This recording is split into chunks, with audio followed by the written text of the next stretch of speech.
دلوقتي عايزينك ترن على مامتك وتقول لها ان انت هتتبرع بكليتك ب 2 مليون ونشوف رد فعل مامتك. ان امي ممكن يحصل لها حاجه فيها. انت بتقولي ايه؟ هنشوف، بس ما تخافش ان شاء الله خير يعني. افتح السبيكر بقى وربنا يستر. الو. إيه يا ماما؟ السلام عليكم. عليكم السلام. عامله ايه يا ماما؟ ازيك يا حود؟ الله يسلمك. بقول لك يا عاملة إيه يا ماما، حبيبي؟ الحمد لله والله. بقول لك كويس. دلوقتي انا في ناس وقفتني وبيقولوا لي ان ابيع كليتي ب 2 مليون جنيه. كليتك يا مسموع. والله هم اللي عارضين عليا كده، انت ايه رايك؟ كليتي يا ولد. 2 مليون ايه وبتاع ايه؟ يوه اوعى تعمل كده يا مسموع. ده 2 مليون يا ماما. بقول لك 2 مليون. هو انا 2 مليون بتوع ايه يا حبيبي؟ سيبك من النت وكلام الناس دول النصابين والحرامية. الدنيا تبقى كويسه يا طنط، مفيش اي حاجه. حرام عليكي.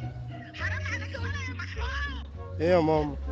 اوعى تعمل كده يا ولد، انا هقول لابوك. الحوار حلو على فكره وهتكسبوا يعني، مفيش حاجه، هو بس هيتبرع بكليته. يا حبيبتي اسكت الله يخليكي، حرام عليكي، ده انا هبلغ بيكم. مش حضرتك، مش الحوار مش للدرجه دي والله، ده الحوار حلو وهتكسبوا والدنيا هتبقى ماشيه حلو. يا ماما ده 2 مليون.